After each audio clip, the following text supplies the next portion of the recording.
Hello there, very good evening and a warm welcome to the news live on Rupavahini. I'm Sharon Masquinis. Good evening, I'm Clifford Richards. First of all, we take a look at the headlines.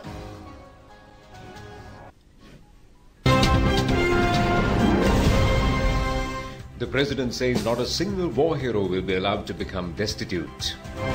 The Prime Minister's office denies certain public views relating to the amendment of the clauses on Buddhism in the Constitution. Deadly disease dengue raises its head again. Former MP Sajin Vas has been remanded. The construction work of the country's very first middle-class apartment complex has been launched. Life expectancy of the people rises to a significant level. Leaders hold talks on the future of the European Union. Argentina's super soccer star Lionel Messi retires from international soccer. Moving on to the stories in detail. President Maithripala Sirisena pledges that he will never allow any war hero, retired or in service, to become destitute. He reiterated that the present government is fully committed to improve the quality and strength of the security forces. The President was speaking at the launching ceremony of the second phase of the program to present Virusara War Heroes Privilege Card at Hinguraguda Rajarata Vidyalaya today. 300,000 Virusara Privilege Cards are to be presented to war heroes under the second phase of the program. 3 armed forces personnel and police men who completed 22 years from 1983 to 2009 in service or retired are eligible to receive these cards. Many privileges will be given from several public and private sector institutions for these card holders. Sponsorships of private sector institutions were offered in the presence of the President to card holders. President Maithripala Sirisena has launched the housing loan scheme for war heroes in the North Central Province, presenting the loan facility to a war hero as a token of the scheme.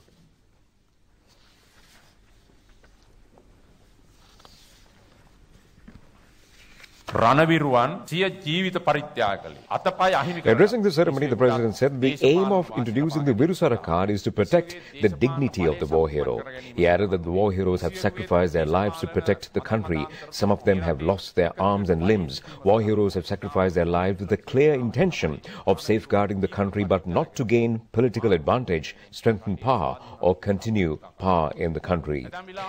They have fought the war to protect the sovereignty and territorial integrity of the country. Some opponents were making statements on the political stage that the government is weakening the security forces. Some of them were of the view that the government is depriving them of their privileges and removing army camps. One such leader has made a statement on the Avissavilla army camp blast, claiming that it was due to the weakening of the morale of the security forces. He said that many such blasts were reported in the country and a large number of lives were lost in such explosions. If anyone was banning such incidents as weakening of the morale of the soldiers, then it is essential to inspect his thinking. As the defense minister of the country, he will never destitute or any war hero, retired or in service at present. Our aim is to strengthen all war heroes, he added.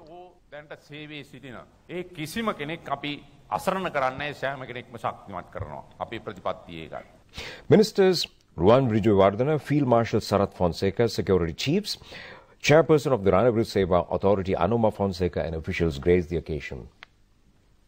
Health authorities predicted that the spreading of dengue could be increased within the next 1.5-month period. This was due to the heavy intermittent rain prevailed in the island during the past few months.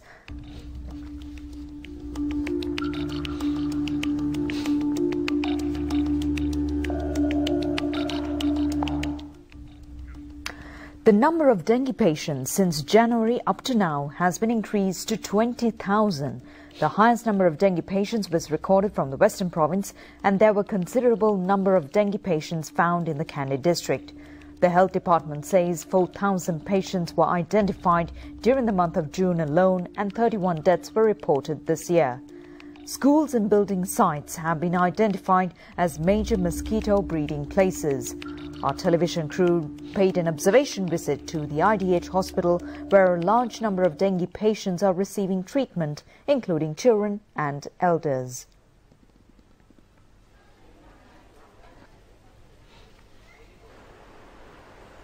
Acting Deputy Director of IDH Hospital, Dr. Chinta Suryarachi, said that dengue high epidemic situation is now prevailing in Sri Lanka. Over 100 patients are being hospitalized.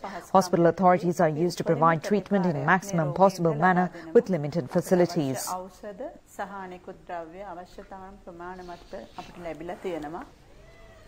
Medical health officers have advised patients suffering from fever for more than 3 days to undergo a blood test. They noted that those patients should not use any painkiller other than paracetamol. The National Dengue Coordinator of the Health Ministry Specialist, Dr. Hasitha Thisera, noted that there was a tendency in increasing dengue complications for infants of less than 1 year of age and pregnant mothers. Therefore, they should be admitted to the nearest government hospital, and a small number of persons may get dengue hemorrhagic fever condition after 3 days. Such patients with stomach problems, without appetite or possibility of bleeding should be rushed to the nearest hospital as soon as possible. Dr. Hasitha Thisera noted that the Health Ministry, 3 armed forces and the Presidential Task Force are implementing dengue prevention programs. He added that fumigation is being carried out in areas with high density of dengue patients. Former MP Sajin Gunawardena has been remanded till the 5th of next month for forcibly taking a sum of 30 million rupees from an individual. The former MP was summoned before the CID today to obtain a statement from him into this incident. He was taken into custody and thereafter produced before the Colombo Chief Magistrate Gihan Pelapitiya today. The Chief Magistrate ordered to remand him till the 5th of next month. An owner of a building construction company, Krishna Selvanathan, has made a complaint to the CID that the former MP has forcibly taken a sum of 30 million rupees from him. Therefore, Sajin Gunawardena was remanded for charges of money laundering and taking money forcibly. Prime Minister's office says that certain public opinions relating to the amendment of clauses imposed from the present constitution on Buddhism was completely false. This was stated in a media release issued today. The chief priest of the Bellamvila Rajamaviharaya, the Venerable Bellamvila Vimalaratana Thera, also expressed his views on this matter at a ceremony held in Galle recently. The prelate said that a report containing public views on a new constitution was released recently. He noted that he has seen a recommendation in the report stating that Sri Lanka should be a secular state. It is not relevant to Sri Lanka. A decision should be taken on this matter in the future.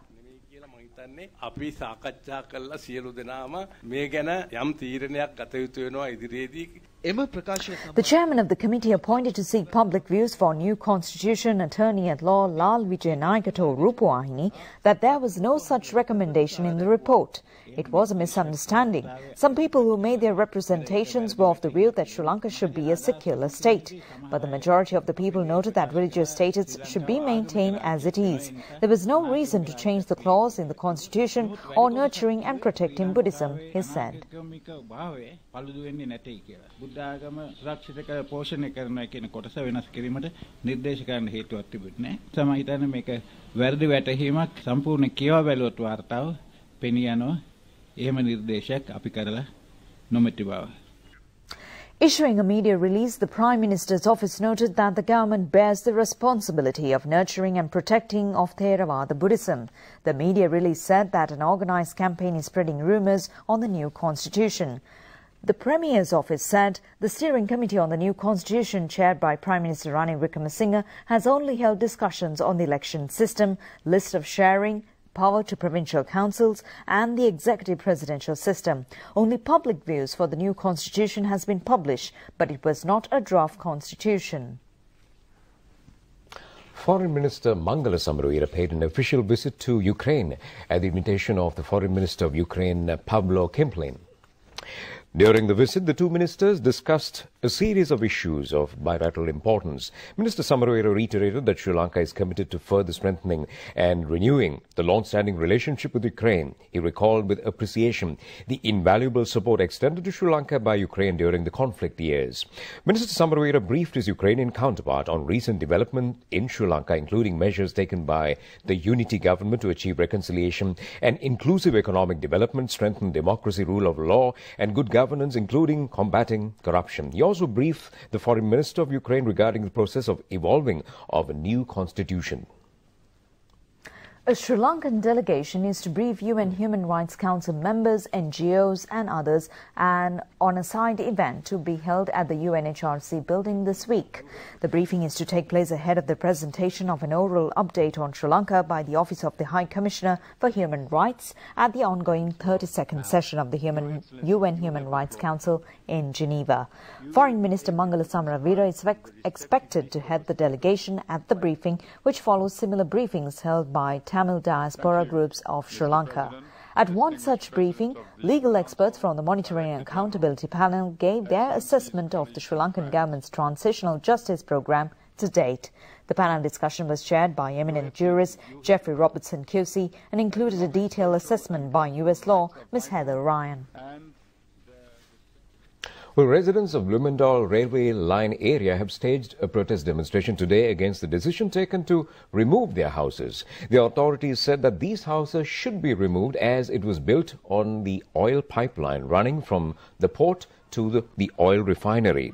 The authorities noted that it is essential to remove these houses to make way for the modernization of the oil pipeline. The protest demonstrators demanded that the authorities provide them with alternate houses. A tense situation erupted following the arrival of officials of the Petroleum Corporation and the Railway Department. The residents have rejected to accept the relevant documents relating to the removal of illegal constructions.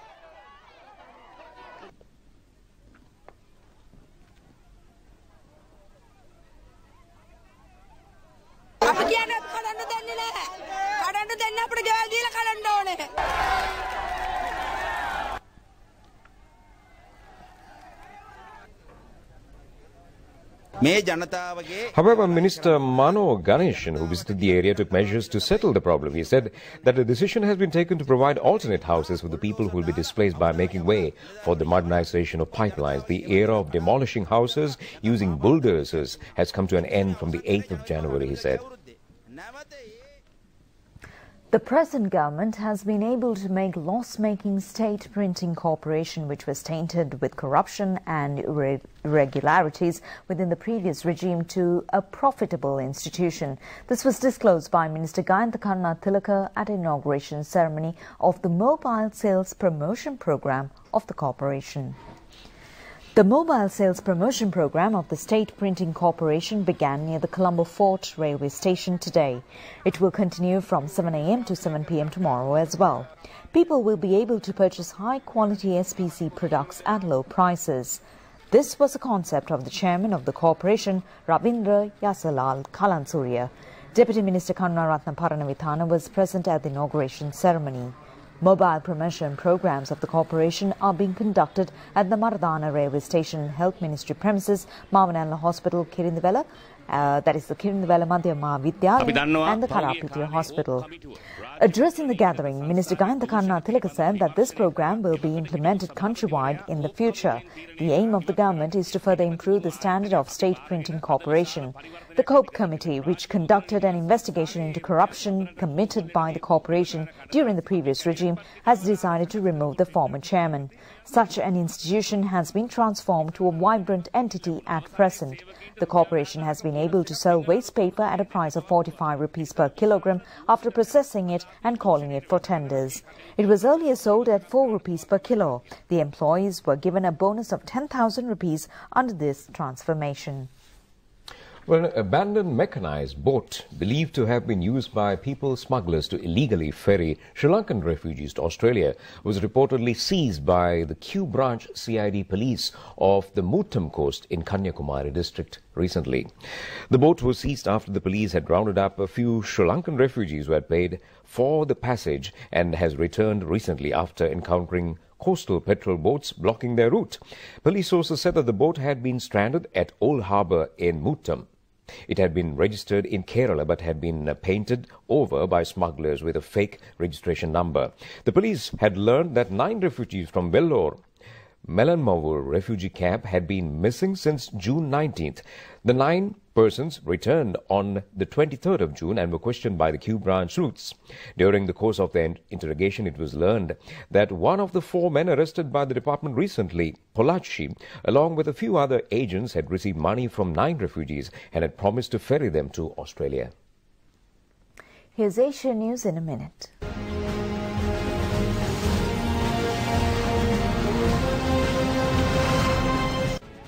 A Singapore airline plane bound for Milan caught fire shortly after making an emergency landing. All 222 passengers and 19 crew on board were safely evacuated. Tremors were felt in the southern parts of China's Xinjiang Uyghur Autonomous Region today after a 6.7 magnitude quake hit Kyrgyzstan, but no casualties were reported. Frequent and long power cuts have hit the business of small-scale industrialists in India's northern Jammu and Kashmir state. The industrialists allege the government has done little to restore proper power supply in the area since the 2014 floods. India joined the Missile Technology Control Regime, an international anti-proliferation grouping, as a full member today. Membership would require India to comply with rules such as a maximum missile range of 300 kilometers that seek to prevent arms races from developing.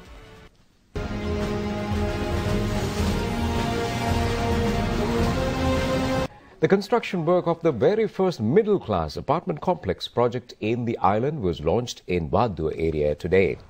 Housing and Construction Minister Sajid Premdas laid the foundation stone for the housing project under the Shelter for All National Housing Program. The apartment complex with 196 new houses will be built in a site of over 3 acres at a cost of 1,160 million rupees. The project is being implemented jointly with the Housing Development Authority and Walker's CML Company.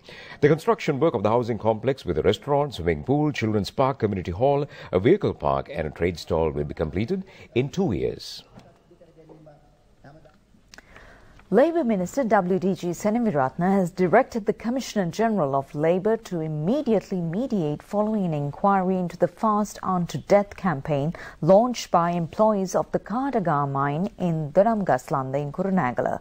Assistant Labour Commissioner of the Kurunegala Province, ADSR Vijay Singh, has been entrusted with the task of inquiring into the present situation at the Kadaga mine. 40 employees have launched a Fast Unto Death campaign on the 20th of this month, demanding the authorities to increase their risk allowance to 400 rupees from 16 rupees. This allowance was paid to them since 1970. A special discussion on these demands were held between the management of the mine and employees this evening, along with the Assistant Labour Commissioner and officers. It has been decided to pay the 400 rupee risk allowance per day and increase the production of graphite to 70 metric tons from 65 metric tons with effect from the 1st of next month. The bodies of a young man and a girl who were missing during bathing at the Bandara Bulankulama tank in Anuradhapura yesterday have been recovered this morning. The search operation was conducted by the officers of the Anuradhapura Police Life-Saving Unit. 21-year-old Ruan Kumar, a resident of Bandara Bulankulama, and 19-year-old Aisha Tushari, resident of Yaya 12 in Madhuragiri, Polonnaru, were drowned while bathing in the Bandara Bulankulama tank. A child had seen the capsizing of their boat. Bodies were recovered by the police life-saving teams at around 10 a.m. today. The post-mortem was conducted this afternoon.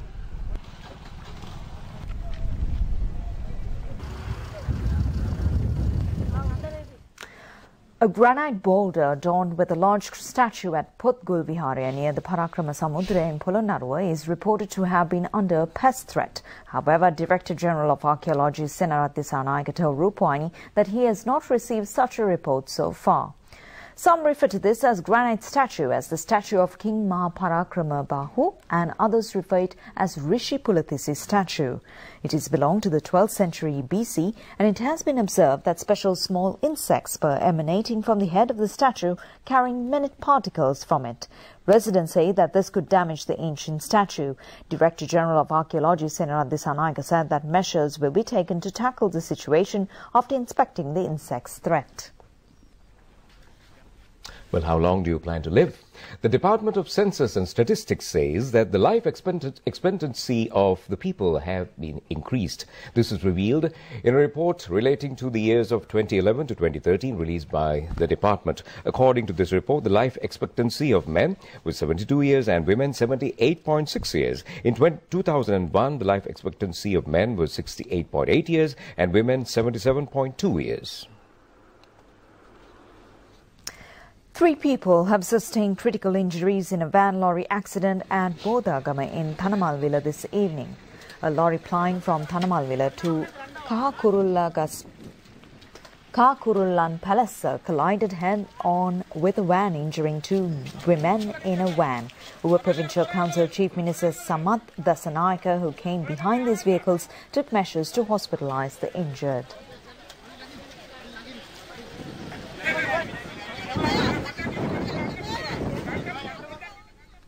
And to bring you your trading details now, the all-share price index closed at 6,318.21 points, dropped by 51.90 points, and the S&P SL 20 index closed at 3,320.77 points, also dropped by 20.88 points at the end of the trading in the Colombo Stock Exchange today.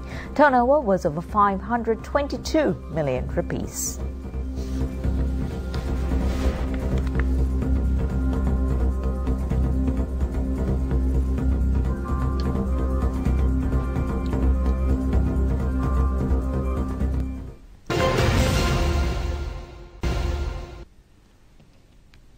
Well, Brexit has become the talk of the town and the world as well. German Chancellor Angela Merkel has said that there can be no talks on Brexit before UK formally begins to the process of leaving the EU. While accepting the UK needed time, she added it should not be long. Merkel is due to meet the French President and Italian Prime Minister later in Berlin, with the speed of negotiations for the UK's exit on the high in the agenda. France and Germany have insisted they are in full agreement on Brexit, although French Finance Minister Michael Sapin said on Monday this meant Britain should go quickly. The UK's Chief Finance Minister issued a statement to try to calm markets. UK shares have remained uneasy in the wake of the vote, although Chancellor George Osborne's statement appeared to have helped lessen further big falls in shares and the pound. US Secretary of State John Kerry has said that his country's special relationship with the UK will be maintained. Last Thursday, the UK voted 52-48 in favour of leaving the EU. And now for foreign news in brief.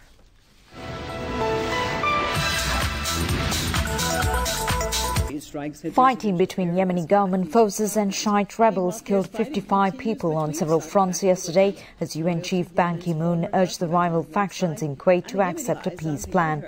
UN-sponsored talks between Iran-backed Houthi rebels and the government of President Mansour Hadi have failed to achieve a breakthrough since starting in the Gulf Emirate on April 21st. At least 10 people were injured at a rally outside the California state capitol in Sacramento yesterday as members of white supremacist group clashed with counter-protesters. The melee erupted during a rally staged by the Traditionalist Worker Party. One of its leaders, Matt Parrott, said the party had called the demonstration in part to protest against violence that has broken outside recent rallies by Donald Trump and the presumptive Republican presidential nominee.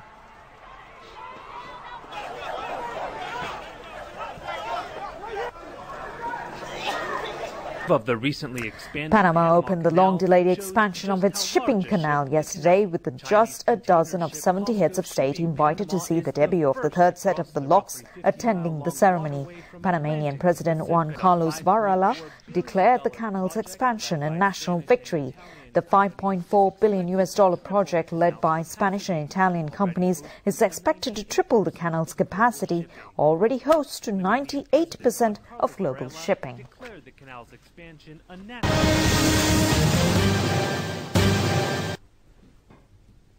Welcome back. Moving on to the sports world. Persistent showers forced the third one-day international between England and Sri Lanka in Bristol to be called off yesterday. England won the toss and invited Sri Lanka to bat first. Kusal Janit Pereira and Danushka Gunatilaka opened batting for Sri Lanka, and Danushka was out for 1 and Kusal Janit for 9 at the inception of the game. Kusal Mendes scored a brilliant 53 runs, preventing Sri Lanka from a possible collapse. Dinesh Chandimal top scored with 62. Skipper Angelo Matthews played a captain's innings, hitting 56. Upul Tharanga chipped in with 40. Sri Lanka scored 248 for the loss of 9 in their allotted 50 overs. Chris Wokes and Liam Plunkett took 3 wickets each. England was 16 runs for the loss of 1 wicket in 4 overs when rain stopped play. The fourth one-day international between Sri Lanka and England will be played on Wednesday, the 29th. And in soccer news, Argentina super soccer star Lionel Messi officially announced his retirement from international soccer soon after Argentina were beaten by 4-2 by Chile in a penalty shootout in Copa America final. In the final match, the two sides failed to score till the final whistle of the game. Therefore, winners were decided in a penalty shootout. Lionel Messi took the first penalty kick for Argentina, but he failed to strike a goal. At the end, Chile beat Argentina by 4-2. Messi told reporters that he has decided to retire from international soccer. He noted that he fought hard and did everything he could to win, but the truth is that they lost 4 finals. Lionel Messi entered the international soccer arena playing for Argentina in 2005. He played 113 matches representing his country, scoring 55 goals. This was the highest number of goals scored by an Argentinian player so far. Messi, widely held to be the greatest player of his generation, has won every trophy possible at club level with Barcelona, though his only titles with Argentina were the Under-20 World Cup and the 2008 Olympics. He has scored 453 goals in 531 matches playing for Barcelona in the Interclub arena. And finally, it's golf. Local favourite Billy Hurley III, helped by a stunning chip-in on 15 and a monster putt at the 16th, clinched his first PGA Tour victory by 3 shots yesterday at the Quicken Loans National in Bethesda, United States. The 34-year-old American, a U.S. Naval Academy graduate who calls nearby Annapolis his home, never relinquished his overnight lead in the final round at Congressional as he closed with a 2 under par 69 in the event hosted by Tiger Woods. 1 stroke in front with 4 holes to play, Hurley chipped in from 35 yards to birdie to par 4 15th and then sank a 27-footer at the par 5 16th to forge 3 ahead on the way to a 17 under total of 267. Former world number 1 Vijay Singh, seeking his first PGA Tour win in 8 years, fired best of the day 65 to finish second.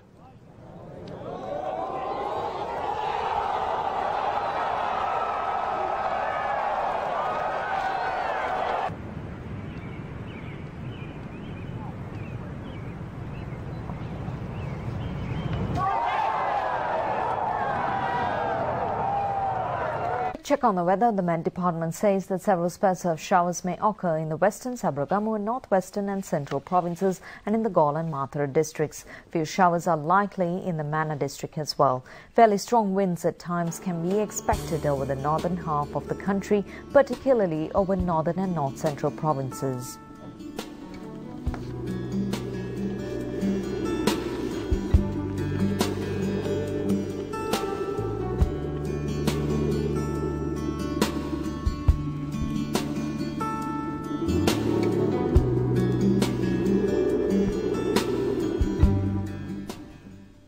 Well, that's tomorrow's picture. Do enjoy the rest of the programs. Take care and good night.